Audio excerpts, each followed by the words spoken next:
Layer வந்து பார்த்தீங்கன்னா presentation layer. Presentation லேயரோட மெயின் ஃபங்க்ஷன், மெயின் செயல்பாடு என்னன்னு கேட்டிங்கன்னா, நம்ம டேட்டாவை ஒரு பர்சன்லேருந்து இன்னொரு பர்சனுக்கு நம்ம சென்ட் பண்ணுறோம் கரெக்டுங்களா? அப்படி நம்ம சென்ட் பண்ணுறப்ப நம்ம சென்ட் பண்ணுற டேட்டாவுக்கு பாதுகாப்பு இருக்கா, ப்ரொடெக்ஷன் இருக்கா, செக்யூரிட்டி இருக்கான்னு சொல்லிட்டு பார்க்குறது தான் ப்ரெசன்டேஷன் லேயர்.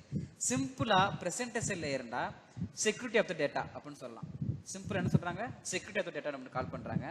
அப்படி நம்ம டேட்டாவை சென்ட் பண்ணுறப்ப ரிசீவ் பண்ணுறப்ப செக்யூரிட்டி பண்ணுறதுக்கு ப்ரெசன்டேஷன் லேயரில் ரெண்டு மெயின் கான்செப்ட் பண்ணுறாங்க. அதாவது என்கிரிப்ஷன், டீக்ரிப்ஷன் சொல்லிட்டு மெயின் கான்செப்ட் பண்ணுறாங்க. ஸோ இந்த என்கிரிப்ஷன் டீக்ரிப்ஷன் யார் பண்ணுறாங்கன்னு கேட்டிங்கன்னா, அல்காரிதம்ங்கிற ஒரு பவர்ஃபுல் ப்ரோக்ராம் லாங்குவேஜ் இருக்கு இல்லையா? ஸோ அந்த ப்ரோக்ராம் தான் நமக்கு என்ன பண்ணுறாங்க, என்கிரிப்ஷன் டீக்ரிப்ஷன் பண்ணுறாங்க. என்கிரிப்ஷன் டீக்ரிப்ஷன் பண்ணுறதுனால நம்ம டேட்டா வந்து கண்டிப்பாக செக்யூரிட்டி பண்ண முடியும். ஸோ என்கிரிப்ஷன் டீக்ரிப்ஷனை பற்றி நான் ப்ரீஃபாக நெக்ஸ்ட் வீடியோவில் போடுறேன். ஸோ ப்ரெசன்டேஷன் லேயருங்கிற நம்ம என்ன கற்றுக்கிட்டோம், சிம்பிளாக செக்யூரிட்டி ஆஃப் த டேட்டான்னு சொல்லி கற்றுக்கிட்டோம். So thank you guys.